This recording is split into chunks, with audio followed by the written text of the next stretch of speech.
Merhabalar, ben Yeşim. Kanalıma hoş geldiniz. Bu videoda size yeniden bir ajurlu örneğin yapılışını anlatmaya çalışacağım. Örneğimiz gördüğünüz gibi ajurlu bir örnek. Kristali andırır bir şekli var.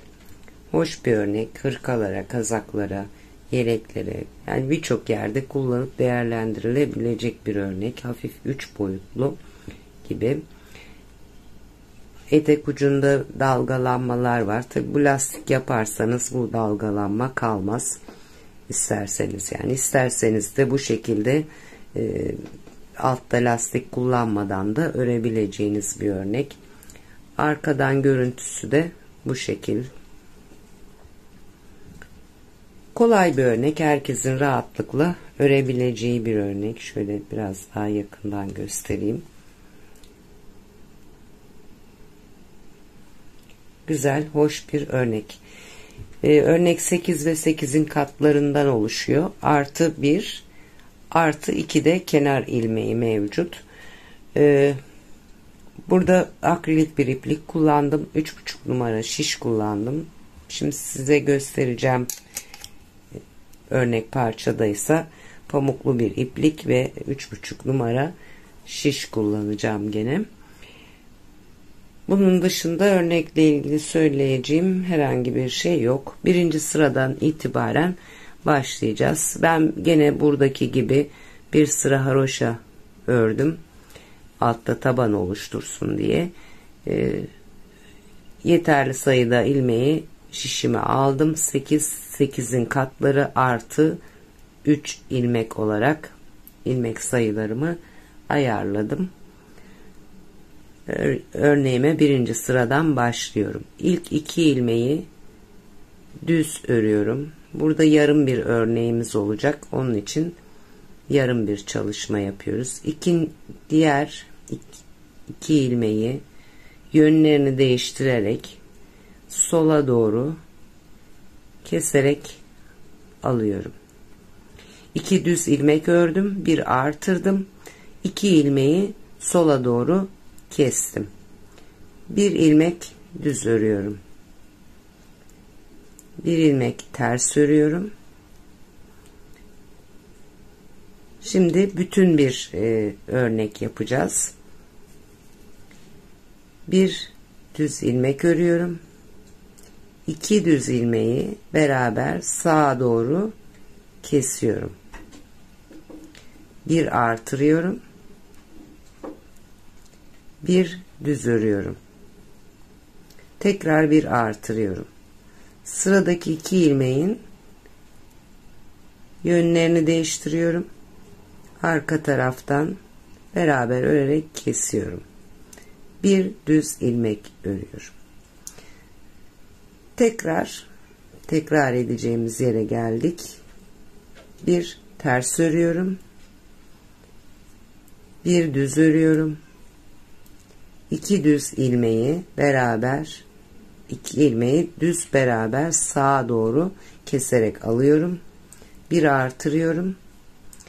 Bir düz örüyorum. Tekrar bir artırıyorum. 2 ilmeğin yönünü değiştirerek sola doğru beraber örerek alıyorum. Bir düz ilmek örüyorum. İkinci bütün örneğimizi oluşturmuş olduk. Aradaki bir ters ilmeğimi örüyorum. Böyle sıra sonuna kadar devam ediyoruz. Sıra sonunda tekrar bir yarım örnek oluşturacağız. Bir düz örüyorum. 2 ilmeği sağa doğru kesiyorum. Bir artırıyorum. 2 ilmek, bir ilmek düz örüyorum ve bir kenar ilmeğimi de düz örerek birinci sırayı tamamlamış oluyorum. Arka yüzde ise ters ilmeklerimizi ters, düzleri düz örüyoruz. Artırmaları da ters olarak örüyoruz. Şöyle bir kere beraber yapalım. Bundan sonra arka yüzlerde hep gördüğümüzün aynısını uygulayacağız. Artırdığım ilmekleri ters örüyorum. Tersleri ters örüyorum. Bakın arada düzler var. Ön tarafta ters yaptıklarımız. Onları düz örüyoruz. Tersleri ve artırmaları ikinci sıra ve dördüncü sıra, altıncı sıra gibi arka yüzdeki bütün sıralarda ters örüyoruz. Düz ilmeklerimiz zaten görünüyor. Burada bir düz ilmeğim var. Onu düz olarak öreceğim. Bu şekilde sıra sonuna kadar devam ediyoruz. Evet, üçüncü sıra örgünün ön yüzüne geldiğimizde kenar ilmeğimi düz örerek alıyorum. Sıradaki ilmeğimi düz örüyorum. Bir düz daha örüyorum. Bakın burada ajurum var zaten. Yeri kendini gösteriyor. Bir artırıyorum. Sıradaki iki ilmeğin yönünü değiştirerek sola doğru kesiyorum. Bir ters örüyorum. Yarım örneğimizi tamamlamış olduk. Şimdi bütün bir örneği yapacağız. Tekrar iki ilmeği bir ilmek ters ördükten sonra sıradaki iki ilmeği beraber sağa doğru kesiyorum. Kestikten sonra bir artırıyorum. Ortadaki 3 ilmeği düz olarak örüyorum. Bir artırıyorum. Sıradaki 2 ilmeğin yönünü değiştiriyorum. Sola doğru kesiyorum. Keserek beraber alıyorum. Bir ters örüyorum. Tekrar 2 düz ilmeği beraber sağa doğru örüyorum. Bir artırıyorum. 3 düz örüyorum. Tekrar bir artırıyorum. 2 ilmeği yönlerini değiştirerek sola doğru birlikte kesiyorum. Bir örneğimi daha oluşturmuş oldum. Ve bu şekilde sıra sonuna kadar devam ediyoruz. Sıra sonuna geldiğimizde yarım örneğimiz var. 2 ilmeği beraber örerek sağa doğru kesiyorum. Bir artırıyorum. Bir düz örüyorum. Pardon, 2 düz örüyorum. Bir tane kenar ilmeğim var. Onu da düz örerek alıyorum. Arka yüzde dediğim gibi gördüğümüz gibi örüyoruz. Sadece düzleri düz örüyoruz. Geri kalan bütün ilmekleri ters örüyoruz. Evet, ön yüz 5. sıra. Kenar ilmeğimi düz alıyorum. Hemen akabindeki 2 ilmeği yarım bir örnek olduğu için bu başlangıçta 2 ilmek olarak alıyoruz. 2 ilmeği sağa doğru beraber kesiyorum. Bir artırıyorum. 2 düz örüyorum. Bir ters örüyorum ve şimdi bütün bir örnek yapacağız.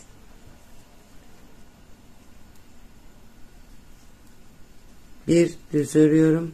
Bir düz daha örüyorum. Yani 2 düz örüyorum. Bir artırdım. 2 düz ördüm. Bir artırıyorum. 2 düz ördüm ve bir artırdım. Bir ilmeği örecekmiş gibi sağ şişime geçiriyorum. Diğer 2 ilmeği sağa doğru beraber kesiyorum. Sağ şişime geçirmiş olduğum ilmeği bu kestiğim ilmeklerin üzerinden alıyorum. Böylece bu ortadaki goncamızı mı diyeyim artık şeklimizi oluşturmuş oluyoruz. Bir artırıyorum. 2 düz örüyorum. Bir örneği bitirdik. Arada bir ters ördüm. Diğer örneğimize geldik. Tekrar aynı şeyler. 2 düz örüyorum. Bir artırıyorum. Bir ilmeği örecekmiş gibi sağ şişimi alıyorum. Yönünü değiştirerek. 2 ilmeği beraber sağa doğru kesiyorum. Örmeden aldığım ilmeği onların üzerinden geçiriyorum. Bir artırıyorum ve 2 düz ilmek örüyorum. Bir ters örüyorum ve aynı işlemleri sıra sonuna kadar yapıyorum. Sıra sonuna geldiğimizde yarım örneğimiz var. 2 ilmek örüyoruz. 1 artırıyorum. Buradaki 2 ilmeğin yönünü değiştiriyorum. İkisini beraber örerek kesiyorum ve bir düz kenar ilmeğimi örüyorum. Bu şekilde 5. sırayı da tamamlıyoruz. Arka yüzü göründüğü gibi olduğu gibi örerek 7. sıraya gelin.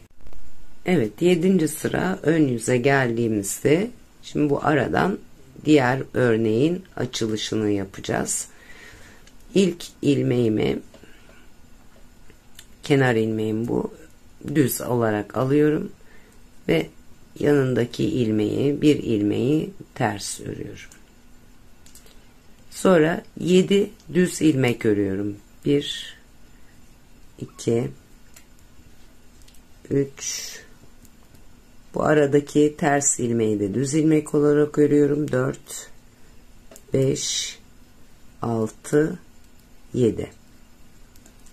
Ta ki, bakın böyle de takip edebilirsiniz, bu goncanın üzerine gelene kadar. Oraya geldiğimizde bir ilmek düz, ters örüyoruz.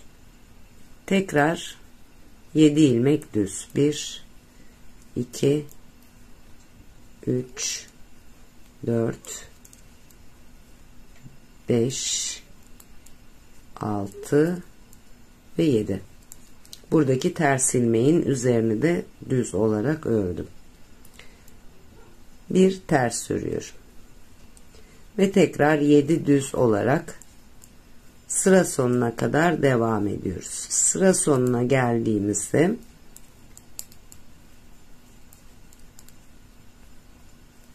en sondan buradaki 2 ilmekten ilkini ters olarak örüyorum.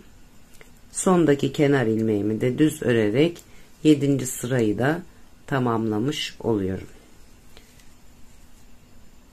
Arka yüze geldiğimizde artık buradaki düz örgülerimiz burada kapandı, biliyorsunuz. Ön tarafta tersleri düz olarak ördük ve bu bitti. Şimdi yanda yeni düzlerimiz çıktı. O yüzden arka yüze geçtiğimizde daha ilk ilmeğimizi, kenar ilmeğimizi aldıktan sonra bir düz ilmeğimiz var. Sonrasında 7 ters ve bir düz. Zaten örgü kendini gösterecektir. Ben şöyle oraya kadar bir geleyim. Bakın, buradaki düzün üzerinden ters olarak geçiyoruz. Ve yeni düz ilmeğimiz burada. 7 ters ördükten sonra bir düz örerek bu şekilde sıra sonuna kadar devam ediyoruz. Sıra sonuna geldiğimde arka yüzde tekrar burada son kalan 2 ilmekten bir tanesi düz olması gerekiyor kenarda. Sonra bir ters örerek kenar ilmeğini, sırayı tamamlıyorum ve 9. sıra ön yüze gelmiş oluyoruz. 9. sıra ön yüzde şimdi bu arada, şu arada örneğimizi oluşturacağız. İlk ilmeğim, kenar ilmeğim, düz olarak alıyorum. Bir ilmek ters örüyorum. Bir ilmek düz örüyorum ve bir ilmek düz ördükten sonra 2 ilmeği sağa doğru beraber keserek alıyorum. Bir artırıyorum. Bir düz örüyorum.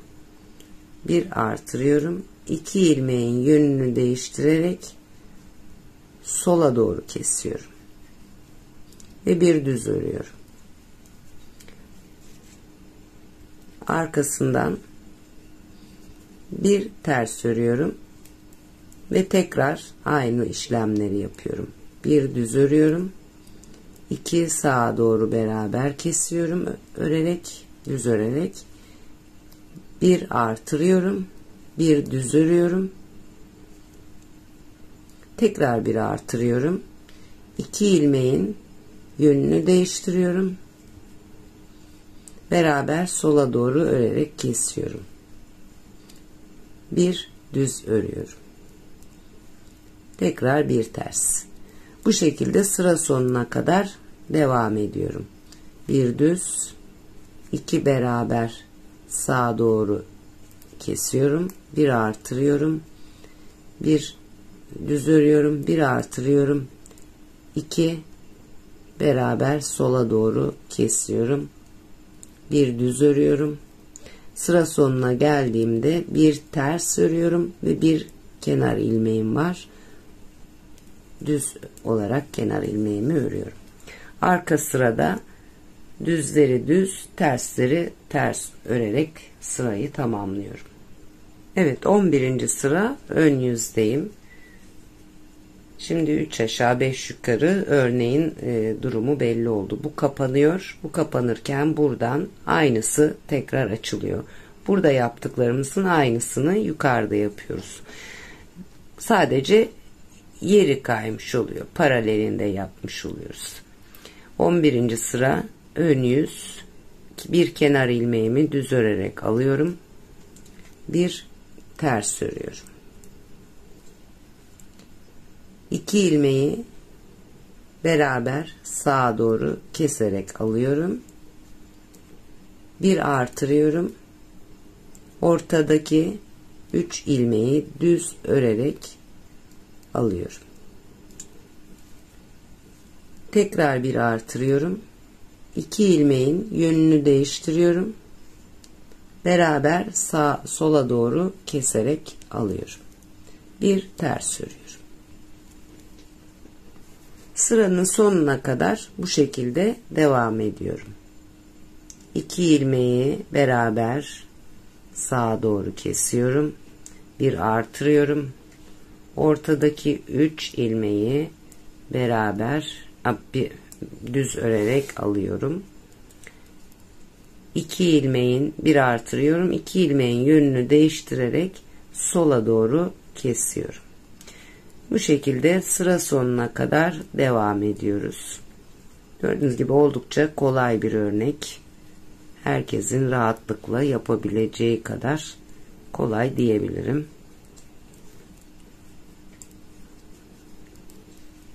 Sıra sonuna geldiğimde bakın 2 ilmeğimin son 2 ilmeğin yönünü değiştiriyorum. Burada tam bir örnek var, yarım değil.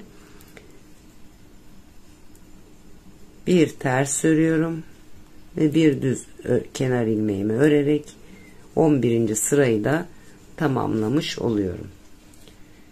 Ben 12. sırayı arka yüzü öreyim. Sıra 13, ön yüzdeyiz. Ön yüzdeyiz. Şimdi buradaki örneğimizi kapatacağız. Kenardaki bir kenar ilmeğimi alıyorum ve örneğime başlıyorum. Bir ters örerek bir düz örüyorum. Bir düz daha örüyorum. Yani 2 düz örüyorum. Bir artırıyorum. Bir ilmeği örmeden sağ şişimi alıyorum. Diğer 2 ilmeği beraber sağa doğru kesiyorum. Örmeden aldığım ilmeği kestiğim ilmeklerin üzerine geçiriyorum. Bir artırıyorum. 2 düz örüyorum. Bütün bir sırayı aynı şeyi yaparak tamamlıyorum. 1 2 düz örüyorum. Bir artırıyorum. Bir örmeden alıyorum.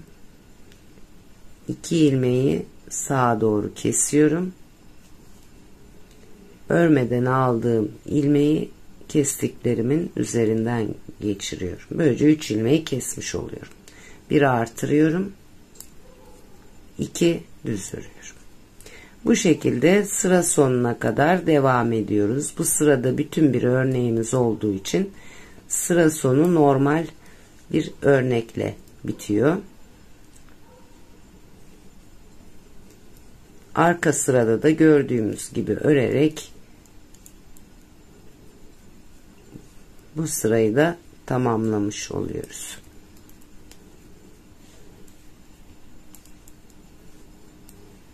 Evet, Evet, 15. sıra 10 yüzde, ön yüzde.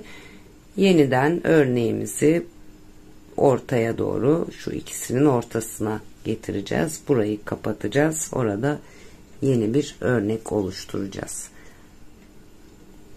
Bir kenar ilmeğimi alıyorum. Bir ters örüyorum. Pardon, artık ters örmeyeceğiz.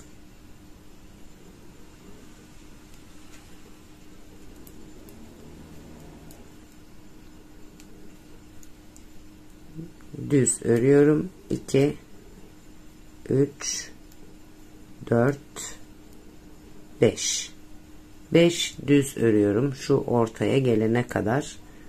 5 düz ördükten sonra bir ters örüyorum ve tekrar 7 düz örüyorum. 1 2 3 4 5 6 ve 7. Daha önce burada yaptığımız gibi